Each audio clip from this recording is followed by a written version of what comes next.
जो ड्राइवर बेटी की गाड़ी को चलाता था, एक दिन वह जब जैसे ही दोपहर के बाद अपने मालिक के पास पहुंचता है उसकी बेटी को लेकर, यानी कि घर पर ही, तो अचानक से यहाँ पर मालिक के पास जाकर अपनी आंखों में आंसू भर लाता है और कहने लगता है कि बाबूजी, बिटिया काफ़ी ज़्यादा गलत व्यवहार किया करती है। इस बात को सुनकर जो मालिक होता है वो पूछने लगता है कि क्या हुआ, कैसे कैसे हुआ। तो इसे एक बात बताता है और इस बात को सुनते ही यहाँ पर जो पिता होता है अपनी उस बेटी को, जो कि अंदर जा चुकी थी, उसे आवाज़ लगातार बाहर बुलाता है। उसके बाद बेटी आती है और आने के बाद अपनी बेटी को गाड़ी में बैठाकर खुद गाड़ी ड्राइव करके एक चाय वाले की दुकान पर पहुंच जाता है और वहां पर जाकर कहने लगता है कि मैं अब तेरी शादी इसी से कराऊंगा। ये लड़का है, देख ले लड़के को, अगर तुझे पसंद हो तो भी और अगर नहीं पसंद हो तो भी। यहाँ पर लड़की अपने पिता की तरफ देखती रह जाती है और कहने लगती है कि पिताजी, मैं इससे बिल्कुल भी शादी नहीं करूंगी। लेकिन यहाँ पर पिता फैसला कर चुका था और तभी जो होता है उसके बारे में ना तो लड़की ने कल्पना की थी और ना ही लड़की के पिता ने कभी कल्पना की थी। क्या हुआ था ऐसा, पूरी सच्चाई के बारे में जानने के लिए वीडियो को अंत तक जरूर देखें। मुंबई के एक पोस्ट एरिया के अंदर एक बहुत बड़ा बंगला होता है, जिस बंगले के अंदर एक लड़की रहा करती है, जिस लड़की का नाम होता है कनिका। कनिका, जिसके पिता के पास अच्छा खासा रुपया पैसा है और कनिका अपने पिता की इकलौती संतान है। इसी वजह से पिता ने उसे लाड़ चाव से पाल पोस कर बड़ा किया है और सोचा है कि संसार की सारी खुशियां मैं अपनी बेटी को ही दे दूं और बेटी को किसी भी चीज़ की कोई भी दिक्कत ना हो सके। ऐसा सोचकर पिता ने लाड़ चाव से पाल पोस कर उसे बड़ा कर लिया है और धीरे धीरे जब बेटी जवान हो जाती है तो तभी एक दिन की बात होती है, पिता ने अपनी बेटी के लिए अलग से गाड़ी दे रखी थी। उसको एक बुजुर्ग ड्राइवर चलाया करता था, जो कि उसके पिता का काफ़ी पहले से ही जानकार है और जानने वाला है, क्योंकि कभी कनिका के जो पिता थे उन्होंने खुद ने मजदूरी की थी और मजदूरी करने के बाद थोड़े बहुत पैसे जोड़कर उसके बाद एक छोटा सा बिजनेस खोला था और उस बिजनेस को चला चला कर वो आज इतने बड़े बिजनेसमैन बने थे, जो कि आज वो दिखाई दे रहे हैं। और उसी समय जब वो मजदूरी किया करते थे तो उसी समय का वो जो ड्राइवर था, जो अपनी बेटी की गाड़ी पर इसने रख रखा है, वो उस समय का ड्राइवर है। यहाँ पर वो उसे एक अच्छी खासी सैलरी दिया करते हैं और कहते हैं कि तू आराम से यहाँ पर है, कोई भी दिक्कत नहीं है, तेरे परिवार की सारी जिम्मेवारी मुझ पर है। यानी कि जो कनिका के पिता होते हैं वह बहुत ही अच्छे और सज्जन इंसान हैं। अब यहाँ पर वह उनकी सलाह भी माना करते हैं, यानी कि जो ड्राइवर है कनिका का, वह बिल्कुल भी उससे अलग नहीं है, मानो कि उसका भाई हो, लेकिन पैसों का तो काफ़ी ज़्यादा फर्क है। उसके पास अच्छा खासा रुपया पैसा है क्योंकि उसने रिस्क लिया था और इस ड्राइवर ने रिस्क नहीं लिया था, जिसका नाम होता है पुरुषोत्तम। अब जो पुरुषोत्तम होता है वह कनिका की गाड़ी चलाया करता है और धीरे धीरे समय बीतता है। समय के साथ साथ एक दिन की बात होती है जब कनिका को कहीं बाहर जाना होता है। उसकी सहेली की एक पार्टी थी और उस पार्टी के लिए वो सुबह सुबह जल्दी निकल जाती है। अब जैसे निकलती है तो वहाँ पर पहुँच जाती है और वहाँ पर जाने के बाद जो कनिका होती है वो अच्छी तरह से पार्टी मनाती है और पार्टी मनाने के बाद जब वो वापस लौट रही थी तो उसी दौरान अचानक से रास्ते में उसकी सहेली का घर आता है और जैसे सहेली का घर आया था तो तभी अचानक से उसकी सहेली को, मतलब एक दूसरी जो सहेली होती है, उसे वो अपनी गाड़ी में बैठा कर लेकर आए थे और जैसे ही वहाँ पर अपने घर आने के समय पर गाड़ी को रुकवा कर वह उस गली के नुक्कड़ पर ही अपनी सहेली को उतारने लगती है। तो जैसे सहेली बिना देखे दरवाजा खोलती है तो एक लड़का, जिसकी चाय की दुकान दूसरी तरफ थी, यानी कि सड़क के दूसरी तरफ, लेकिन यहाँ सामने वाले एक ऑफिस में वो चाय देने के लिए आ रहा था और वह एकदम से जब दरवाजा खुलता है तो उसके जो चाय के कप होते हैं वो कनिका की सहेली के ऊपर गिर जाते हैं। अब जैसे वो गिरते हैं तो गर्म चाय थी, थोड़ा बहुत जलती तो है लेकिन कपड़ों पर वो चाय गिरी थी और इसके बाद वह एकदम से कहने लगती है, नॉनसेंस, दिखाई नहीं देता क्या। अब यहाँ पर जो चाय वाला होता है वो कहता है कि मैडम, वैसे गलती तो आपकी है लेकिन फिर भी मैं आपसे माफ़ी मांगता हूँ। लेकिन इस बात को सुनकर कनिका की सहेली तो चुप हो जाती है, लेकिन इतनी देर में कनिका जो है वो दूसरी तरफ से खिड़की खोलती है और उतरकर एक जोरदार चाटा उस लड़के को लगा देती है। लड़का कुछ कहने के लिए मुंह खोलता है लेकिन उसके बाद 2-3 चाटे और लगा देती है। अब यहाँ पर जो लड़का होता है उसकी आंखों में आंसू आ जाते हैं और वह कहने लगता है कि मैडम, मैं अपनी गलती मान तो रहा हूँ, मैं कहाँ आपसे कुछ कह रहा हूँ, गलती हो गई और अगर फिर भी आपकी ड्रेस ज़्यादा महंगी हो तो उसके पैसे मैं दे दूंगा। ऐसा कहकर वह उसकी तरफ देखने लगता है, लेकिन तभी जो कनिका है वो कहने लगी, अच्छा पैसों का रौब दिखा रहा है, तुझे पता है इसकी कीमत क्या है। तो यहाँ पर वो लड़का अपना सिर नीचे की तरफ कर लेता है, लेकिन जैसे ये बात कनिका का जो ड्राइवर होता है पुरुषोत्तम वह देखता है तो एकदम से उसकी आंखें भर आती हैं। क्योंकि वो बेचारा गरीब है और इस गरीब के ऊपर हाथ उठाकर उसने बहुत ही गलत किया है एक तरह से देखा जाए तो। लड़का आंखों में आंसू लेकर अपने जो कप वगैरह टूटे हुए थे, उसके एक दो टूट गए थे, उनको दोबारा से अपने साथ रखता है और फिर से अपने उस चाय की दुकान पर चला जाता है। कहता है कि माफ चाहता हूं मैम, मैं चलता हूं। ऐसा कहकर वह वहां से चुपचाप चला जाता है और कनिका पूरी गाड़ी में जब तक आई है ड्राइवर से उसकी बुराइयां ही करती रहती है। कहती है कि देखो कैसे हैं गरीब लोग, ये सोचते हैं कि किसी अमीर आदमी से टकरा जाओ उसके बाद पैसे मिल जाएंगे, लेकिन मैंने अच्छा सबक सिखाया ना। अब इस बात को सुनकर ड्राइवर काका कहना तो चाहते हैं बहुत कुछ, लेकिन वो फिलहाल कुछ कह नहीं पाते हैं, क्योंकि यहाँ पर कनिका को नहीं पता कि जो ड्राइवर है उसके पिता का बचपन का ऐसे दोस्त है। इसके बाद यहाँ पर जो कनिका होती है वह घर पहुँच जाती है और घर जाकर अपने कमरे में चली जाती है। लेकिन जो पुरुषोत्तम जी होते हैं वह कनिका के पिता के पास जाते हैं और वहाँ पर जाने के बाद अपनी आंखों में आंसू ले आते हैं। अब जो कनिका का पिता होता है वो कहता है कि पुरुषोत्तम क्या हुआ, तुम्हारी आंखों में आंसू कैसे? तो उसके बाद जो पुरुषोत्तम होता है वो कहता है कि साहब बेटिया गलत रास्ते पर चल रही है। अब इस बात को सुनकर वो कहने लगता है कि क्यों, क्या हुआ, तुमने कुछ देखा क्या? तो वह कहने लगता है कि नहीं मैंने कुछ नहीं देखा, लेकिन उसने ऐसे ऐसे एक चाय वाले को थप्पड़ से मारा, उसकी आंखों में आंसू आ गए थे, बिल्कुल भी उसकी कोई गलती नहीं थी। जो उसकी सहेली थी बिटिया की, उसने एकदम से दरवाजा खोल दिया था। अब आप बताओ वह गलत है या नहीं है? अब यहाँ पर पिता को भी बड़ी जोर से गुस्सा आता है और उसके बाद वह सोचने लगता है कि फिर मैं क्या करूं। तो यहाँ पर जो पुरुषोत्तम होता है जो कि पहले से उसे सलाह दिया करता था, तो वो कहता है कि कुछ ना कुछ तो तुम्हें करना होगा, क्योंकि अगर इस तरह से बेटी को छोड़ दिया तो इसकी जिंदगी बहुत ही कष्ट में व्यतीत होगी। इस बात को सुनकर पिता भी थोड़ा सा हैरान और परेशान होता है, लेकिन फिर अचानक से उसके दिमाग में एक ऐसी बात आती है जिसे सोचकर वह एकदम से अपनी बेटी को आवाज लगाता है। पुरुषोत्तम पूछता है कि मालिक क्या करना है? तो वो कहता है कि बस तुम देखते रहो, गाड़ी को निकालो दोबारा से, हम लोग अभी उसी चाय वाले की दुकान के पास चलेंगे। इसके बाद यहाँ पर जो पुरुषोत्तम होता है वह कुछ समझ नहीं पाता, लेकिन जो पिता होता है कनिका का वह कहता है कि नहीं चलते हैं। उसके बाद यहाँ से जो पिता होता है अपनी बेटी को जब आवाज़ लगाता है तो बेटी नीचे उतर कर आती है और उसके बाद वह बेटी का हाथ पकड़कर उस गाड़ी में बिठा देता है जिसको अब तक पुरुषोत्तम बैक कर चुका था। उसके बाद बेटी कहती है पिताजी हम कहाँ जा रहे हैं? तो वो कहता है कि बस चुप हो जाओ, आज तुम्हें सबक सिखाना है और आज तुम्हारी शादी करवाने के लिए मैं एक लड़के के पास ले जा रहा हूं। अब इस बात को सुनकर यहाँ पर जो कनिका होती है वो कहने लगती है कि पिताजी सच में आप मेरी शादी करवाने वाले हो? किन का लड़का है? वर्मा अंकल का लड़का है या फिर अग्रवाल अंकल का लड़का है? किसके लड़के से आप मेरी शादी करवाने चाहते हो? ऐसा वह खुश होकर कह रही थी, लेकिन तभी जो पिता है वो कहता है कि थोड़ी देर रुक जाओ और थोड़ी देर में ही तुम्हें पता चल जाएगा। इसके बाद ये गाड़ी सीधा जाकर उस चाय वाले रंजीत, जिसका लड़के का नाम होता रंजीत, उसके ठेले पर जाकर रुकती है, यानी कि छोटी सी चाय की टपरी पर। और वहां जाकर जैसे गाड़ी रुकती है तो यहाँ पर जो लड़की का पिता होता है कनिका का हाथ पकड़कर उसे उतारता है और उतारने के बाद जब उस चाय वाले की तरफ बढ़ने लगता है तो यहाँ पर जो चाय वाला होता है रंजीत लड़का, वह एकदम से डर जाता है, सोचता है कि अपने पिता को बुलाकर लेकर आई है, कहीं ऐसा ना हो मुझ पर पिटाई वगैरह लगवा दे। तो इसी वजह से वो चाय की दुकान से बाहर आ रहा था ताकि चाय की दुकान में कोई नुकसान ना हो सके, और बाहर आते उनके सामने हाथ जोड़ लेता है। कहता है कि अंकल जी माफ कर दो, गलती हो गई। लेकिन तभी यहाँ पर जो कनिका का पिता होता है वो कहता है कि बेटा माफी तुम्हें मांगने की जरूरत नहीं है, माफी तो मांगेगी ये मेरी बेटी, इसने तुम्हारे साथ गलत किया है जो कि इसे नहीं करना चाहिए था। और माफी क्या, मैं तो इससे तुम्हारी शादी करवाना चाहता हूँ, क्या मेरी बेटी से शादी करोगे? मेरे पास ये फैक्ट्री है, वो फैक्ट्री है, इतना पैसा है और तुम ही उस चीज़ के वारिस रहोगे, क्योंकि रुपया पैसा तो मेरे पास है, मुझे एक अच्छा इंसान चाहिए और तुम अच्छे इंसान बनकर अगर हमारा जीवन भर साथ दे सको तो बताओ क्या तुम मेरी बेटी से शादी करोगे? अब इस बात को सुनकर रंजीत, जो अब तक ये सोच रहा था कि वो उससे लड़ाई करने के लिए आए हैं, वो एकदम से हैरान हो जाता है और कनिका की तरफ देखने लगता है। कनिका रंजीत का नाम सुनते ही फूट फूट कर रोने लगती है और तभी यहाँ पर पिता से कहने लगती है कि पिताजी अगर आप कहो तो मैं इससे माफ़ी मांग लेती हूँ, लेकिन ऐसा मेरे साथ मत करो। लेकिन जो पिता था वो कह देता कि नहीं बेटी, आज तो मैं तुम्हारी शादी इससे करवा कर रहूँगा।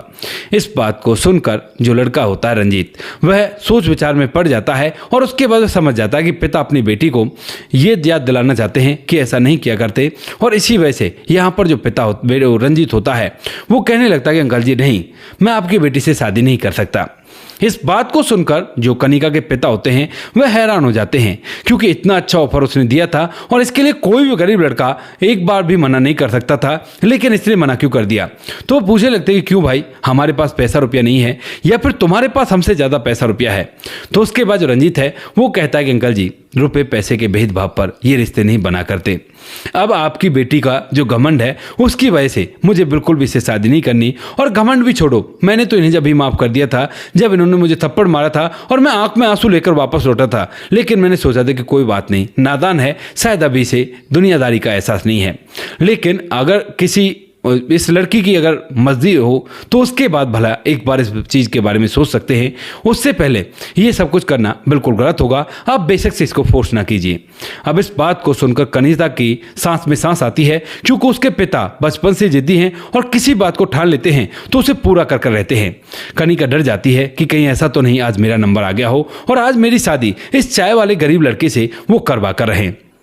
अब जब यहाँ पर जो लड़का रंजीत होता है जब वो मना कर देता है तो उसकी सांस में सांस आती है। और तभी यहाँ पर जो लड़की होती है उसके पिता उससे कहने लगते हैं कि देखा कितने संस्कार हैं उसके अंदर, उसने तो तुम्हें उसी समय माफ़ कर दिया था, लेकिन तुम क्या किया तुमने? तुम्हारी सहेली पार्टी से वापस लौट गई थी लेकिन उसके बाद भी तुमने इसे थप्पड़ लगाए। ये बहुत ही गलत है और अगर शादी नहीं चाहती हो तो अभी के अभी इससे माफ़ी मांगो। इस बात को सुनकर जो कनिका होती है वो एकदम से उसके सामने हाथ जोड़ती है और कहती है कि मुझे माफ़ कर दो। यहाँ पर रंजीत भी चुपचाप अपने अंदर चले जाता है और अंदर जाकर अपने काम धंधे में लग जाता है। पिता भी अपनी बेटी को बिठाता है गाड़ी में और उसके बाद वापस से अपने घर तो ले आता है। लेकिन जब वो लोग घर पहुँच गए थे तो यहाँ पर जो पिता होता है वह सोचने लगता है कि भाई अब क्या हो गया और क्या मुझे करना चाहिए, क्योंकि यहाँ पर जो कनिका थी वो उसने माफ़ कर दिया था, लेकिन उसे लगता है कि क्यों ना इस लड़के की थोड़ी बहुत मदद की जाए अगर कोई परेशानी हो तो इसके लिए। तो इसी वजह से वह अपने ड्राइवर को भेजता है, कहता है कि ऐसा करो तुम इसकी मदद करके आओ और अगर कोई भी परेशानी हो तो उसके लिए मदद कर देना। यहाँ से जो ड्राइवर है वो वहाँ पर जाता है और कहता है कि बेटा क्या परेशानी तुम्हें जीवन में? अब इस बात को सुनकर जो ड्राइवर होता है उसे वो पहचान जाता है रंजीत और कहता है कि नहीं काका, कोई परेशानी नहीं है, जिंदगी आराम से चल रही है, कोई भी दिक्कत नहीं है। माँ बीमार रहा करती है, उसके इलाज के लिए मैं पैसे यहाँ से कमा लिया करता हूँ, बस इतना ही काफ़ी है। चाहने को तो बहुत कुछ चाहते होती है इंसान की, लेकिन सारी चाहतें पूरी हो जाएं ऐसा भी तो जरूरी नहीं है। वो कहता है देखो सेठ जी ने मुझे भेजा है, उसकी बेटी ने जो व्यवहार किया था उसकी भरपाई वो इस तरह से करना चाहते हैं। लेकिन वह मना कर देता, कहता है कि नहीं मुझे कुछ नहीं चाहिए। अब इस बात को जब वापस से ड्राइवर जाकर कनिका के पिता को बताता है तो कनिका का पिता पूरी तरह से हैरान हो जाता है और मन ही मन सोचने लगता है कि यार उसकी हालत को देखकर लग नहीं रहा कि उसे किसी चीज़ की ज़रूरत नहीं होगी, क्योंकि जो चाय का एक छोटी सी दुकान सड़क किनारे चलाया करता है उसके पास भला कहाँ से इतना पैसा आएगा जो वह मदद के लिए ऑफर को ठुकरा सके। आज तक बहुत सारे गरीब देखे थे लेकिन ऐसा गरीब उसने पहली बार देखा था। तो इसी वजह से यहाँ पर जो कनिका के पिता होते हैं वो मन ही मन को सोचते हैं और उसके बाद कहते हैं पुरुषोत्तम यार एक बार उसके बारे में पता निकलवाओ, कौन है वो लड़का, कहाँ रहा करता है और कैसी उसकी ज़िंदगी है। तो उसके बाद यहाँ पर जो पुरुषोत्तम होता है जब उसके बारे में पता निकालने लगता है तो यहाँ पर रोज रोज वो उसके बारे में खबर लाया करता है, बताया करता है कि फलानी बस्ती में रहा करता है, बूढ़ी माँ है उसका इलाज करता है कराया करता है, इन्हीं पैसों से जो वो निकाला करता है, यानी कि चाय पर बेच कर जो पैसे कमाया करता है उनसे ही अपनी माँ का इलाज करवाया करता है। उसके बाद पढ़ाई लिखाई के बारे में पता चलता है कि वो पढ़ाई लिखाई किया करता था, लेकिन जब से उसके पिता छोड़कर चले गए तो उसके बाद से उसने परिवार की जिम्मेवारी को कंधों पर उठा लिया, वरना वो पढ़ने लिखने में काफ़ी ज़्यादा ब्रिलियंट था। अब जब धीरे धीरे ये जानकारियाँ कनिका के पिता के सामने आने लगती हैं तो उन्हें उस लड़के में काफ़ी ज़्यादा दिलचस्पी होने लगती है और उसके बाद यहाँ पर जो कनिका के पिता होते हैं वह अब और भी ज़्यादा उसके बारे में पता निकालने लगते हैं। जब वह उसके बारे में पता निकालते हैं तो यहाँ पर उन्हें पता चलता है कि इस लड़के का दिमाग ऐसा है कि अगर इसे कोई भी बिजनेस करवा दिया जाए तो उसके बाद ये बहुत ही तरक्कियों को छू सकता है। तो इसीलिए यहाँ पर जो कनिका के पिता होते हैं वह खुद उस लड़के के पास जाते हैं और उससे कहते हैं कि बेटा देखो मैं मानता हूँ कि तुम मदद नहीं लेना चाहते, लेकिन मैं तुम्हारी मदद करना चाहता हूँ। तुम्हारी माँ बीमार है ना, तुम नहीं चाहते कि तुम्हारी माँ खड़ी होकर और तुम्हारे कंधे से कंधे मिलाकर खड़ी रहे और तुम्हारे लिए तैयार बैठी रहे, यानी कि जब भी तुम कभी आओ तो तुम्हें दुलार करे। इस बात को सुनकर यहाँ पर जो रंजीत होता है वो थोड़ा सा सोचने पर मजबूर हो जाता है और उसके बाद कहता है कि फिर बताओ अंकल आप क्या मदद करना चाहते हो। तो यहाँ पर वह कहता है बेटा मैं तुम्हें एक छोटी सी वर्कशॉप देना चाहता हूँ और आज से लगभग 4 साल बाद मैं देखूंगा कि तुमने उसमें कितनी तरक्की हासिल की है। ऐसा कहकर वह उसे कहने लगता है कि क्या तुम उसे चला लोगे। तो यहाँ पर जो रंजीत होता है वो कहता है कि बिल्कुल सर, अगर आप मुझे कोई चैलेंज दे रहे हो तो उस चैलेंज को मैं जरूर से स्वीकार कर रहा हूं, और अगर आप ये बात चाहते हो तो ऐसा ही हो जाएगा। उसके बाद उनकी कई वर्कशॉप से छोटी मोटी, उनमें से एक वर्कशॉप को उसके हवाले कर देता है और कहता है कि इसका लेखा जोखा तुम्हें देखना है और 4 साल बाद मैं तुमसे मिलने के लिए आऊँगा। इस बात को कहकर यहाँ पर जो लड़का होता है वो अपनी वर्कशॉप दे देता है और उसके बाद अपने घर चला जाता है। लेकिन तभी अचानक से उसके दिमाग में आता है कि क्यों ना अपनी बेटी की काबिलियत भी परखी जाए, क्योंकि 4 साल इसे होंगे और 4 साल के लिए एक वर्कशॉप इसे दे देता हूँ। उसके बाद एक ऐसी छोटी सी वर्कशॉप अपनी बेटी को दे देता है, और जब दोनों लगातार 4 साल तक उन वर्कशॉप को चलाते हैं तो यहाँ पर जो रंजीत होता है उसने तो उस वर्कशॉप को एक अच्छी आलीशान कंपनी का रूप दे दिया था अब तक, क्योंकि सारे पैसों का लेखा जोखा रंजीत के ऊपर ही उसने छोड़ दिया था। और इधर जो बेटी होती है, बेटी ने अगले 3 साल के अंदर ही उस वर्कशॉप को तो पूरी तरह से बर्बाद कर दिया था, लेकिन आगे का जो 1 साल होता है वो 1 साल उसका बड़ी बुरी तरह से बीतता है, क्योंकि जब वह पिता को बताती है कि पिताजी वर्कशॉप तो बर्बाद हो चुकी है, बिकने की कगार पर है, तो यहाँ पर पिता कहता है कि जो तुम्हें करना है वो करो, लेकिन ना तो मैं तुम्हें एक भी पैसे की मदद दूंगा और ना ही तुम्हें कोई भी सलाह दूंगा, जैसा तुम्हारा मन करे वैसा करो। तो इसके बाद जो बेटी होती है वो सोचती है कि 1 साल ही तो रहा है, इस वर्कशॉप को बेच देती हूँ, जो पैसे आएंगे उन पैसों से अपने 1 साल निकल जाएगा, और ऐसा सोचकर वो उन पैसों को वर्कशॉप को बेच देती है और उन पैसों को अपने पास रख लेती है। लेकिन इस 1 साल की स्टार्टिंग में ही लगभग 2 से 3 महीने में ही वो सारे पैसे उसके खत्म हो जाते हैं, क्योंकि वो तो आलीशान जिंदगी जिया करती थी, उसे बिल्कुल भी नहीं फर्क पड़ता था कि कैसे रहना कैसे नहीं रहना। जब वो पैसे खत्म हो जाते हैं तो अपने पिता के पास जाती है और कहती है कि पिताजी मेरे पास पैसे नहीं है, मुझे कुछ पैसे दे दो। लेकिन पिता अपनी बेटी को सबक सिखाना चाहते थे, तो इसीलिए वे पैसे देने से मना करते हैं।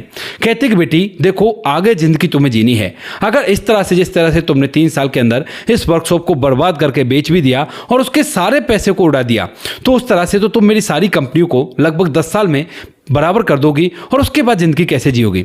अब तुम 1 साल तक तुम जैसे सर्वाइव करो वैसे करो, लेकिन इस वर्कशॉप को दोबारा से खड़ी करके दिखाओ। अब इस बात को सुनकर बेटी सोचती है कि पिता मजाक कर रहे हैं, और वो कहने लगती है कि पिताजी देखो, सच में मेरे पास पैसे नहीं है। लेकिन पिता कहता है कि नहीं बेटी, मैं सही कह रहा हूँ। इसके बाद जो बेटी होती है अब वह जमीनी लेवल पर काम करने लगती है, और जब वह जमीनी लेवल पर काम करती है तो जिस तरह से उसने उस चाय वाले के साथ किया था, ऐसे कई लोग उसे मिलते हैं और कई लोग उसका अपमान भी करते हैं और गंदी गंदी गालियां भी देते हैं। तो इस अपमान को सुनने के बाद उसे अपने पिता की वो बातें याद आती हैं, उस चाय वाले का वो अपमानित चेहरा याद आता है जब वो आंखों में आंसू लेकर वहां से चला गया था, और जो लड़की थी वह मुस्कुराते हुए गाड़ी में बैठ गई थी और सोच रही थी कि इनके साथ तो ऐसा ही होना चाहिए। बार बार जब ये चीज़ उसे झेलनी पड़ती है तो उसके बाद मन ही मन उस चाय वाले के लिए सम्मान उसके मन में जग आता है, और उसके बाद कोई भी गरीब व्यक्ति होता है उसका सम्मान करना वह सीख जाती है। धीरे धीरे करके जब 1 साल कंप्लीट होता है तो अब तक उस चाय वाले का वो रोता हुआ चेहरा बार बार उसके दिमाग में आता है, और उसके बाद वह तय कर लेती है कि वह खुद जाकर उस चाय वाले से माफ़ी मांगेगी। 1 साल के अंदर वो वर्कशॉप दोबारा तो उससे खरीदी नहीं जाती है, लेकिन जो पिता सबक सिखाना चाहते थे वो सबक वो सीख चुकी थी। और उसके बाद यहाँ पर जब पिता को पता चलता है कि बेटी अब सुधर चुकी है, तो उसके बाद उसे अपने घर बुला लेते हैं। लेकिन घर आते ही जो बेटी होती है वह अपने पिता से कहने लगती है कि पिताजी मुझे एक ज़रूरी काम करना है, क्या आप मेरे साथ चलोगे। तो उसके बाद यहाँ पर जो पिता होता है वो कहता है कि बताओ बेटी क्या ज़रूरी काम करना है। तो वो कहती है कि बस आप मेरे साथ चलो। ड्राइवर अंकल को गाड़ी में बिठाती है, अपने पिता को गाड़ी में बिठाती है और कहती है कि फलानी जगह ले लो, यानी कुछ जगह का नाम वो बता देती है।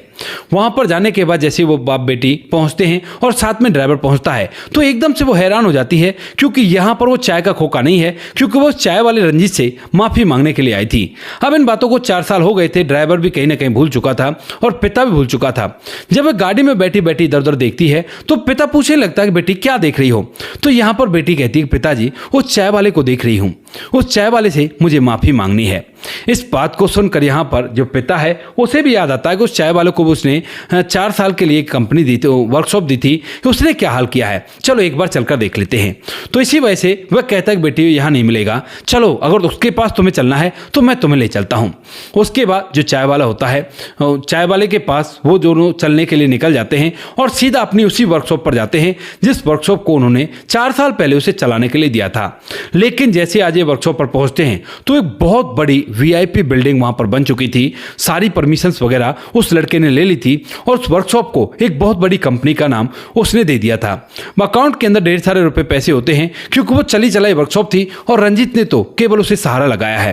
अब जैसे पिता इतनी बड़ी बिल्डिंग को देखता तो हैरान हो जाता है और सोचने लगता है कि कहीं ऐसा तो नहीं उस लड़के ने भी वर्कशॉप बेच दी हो। लेकिन तभी जब वह गार्ड को देखता है तो गार्ड वही था जो वो रख कर गया था और गार्ड देखते ही कनिका के पिता को सैल्यूट करता है।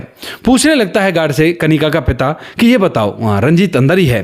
तो वो कहता है कि हाँ सर अंदर ही है और वो दिन रात एक करके मेहनत किया करते हैं और यहीं पे उन्होंने अपने रहने का इंतजाम कर रखा है। इसके बाद यहाँ पर जो लड़का होता है रंजीत, उसके पास वो लोग जाने लगते हैं और जैसे वो लोग उसके पास पहुँचते हैं तो यहाँ पर जो कनिका होती है वह भी हैरान हो जाती है और यहाँ पर जो रंजीत होता है वह भी हैरान हो जाता है। कहता है कि अंकल जी आप इतने दिनों बाद आए हो, देखो ये किया है मैंने आपकी वर्कशॉप के साथ, आज भी आप ही की है और आप कैसे भी चिंता मत करो, हम इसे अपने पास नहीं रखने वाले। आप अपनी अमानत संभालो और हमें अपनी जिंदगी सुकून वाली जीने दो। इस बात को सुनकर यहाँ पर कनिका हैरान होती है और उसके बाद कनिका जो है वो अपने पिता से कहने लगती है पिताजी क्या हुआ, क्या आपने ये वर्कशॉप इसे दी थी? तो उसके बाद वो कहने लगता है कि बेटी जैसी मैंने तुझे वर्कशॉप दी थी ऐसी मैंने इसको दी थी और इसने देखो ये कहाँ पर पहुँचा दिया। हालांकि कह रहा था कि मुझे सुकून की ज़िंदगी जीनी है, मुझे नहीं करना ये सब कुछ भी, लेकिन मैंने अपनी मर्जी से इसे दी थी और उसके बाद देखो आज ये कितना बड़ा हो गया। यहाँ पर ये सारी बातें सुनकर कनिका को अपनी गलती का और भी एहसास होता है और उसके बाद जो कनिका है वो रंजीत के सामने हाथ जोड़ लेती है और कहती है कि उस दिन तो मैंने दबाव में आकर माफ़ी मांगी थी, लेकिन आज मैं सच में ही तुमसे माफ़ी मांगना चाहती हूँ, मुझे माफ़ कर दो, मुझसे बहुत बड़ी गलती हो गई। इस बात को सुनकर जो लड़का रंजीत होता है वो कहता है कि माफ़ तो मैंने आपको उसी दिन कर दिया था, फिर आज माफ़ी मांगने की कोई ज़रूरत नहीं है। लेकिन कनिका जो है वो कहती है कि आपकी तरफ से तो नहीं है लेकिन मेरी तरफ से ज़रूरी है क्योंकि मैंने वो ज़िंदगी देख ली है जिस ज़िंदगी को आप जी कर आए हो। उसके बाद वो कहता है कि कोई बात नहीं, माफ़ कर दिया और सेठ जी बैठिए, आपके लिए चाय पानी मंगा देता हूँ।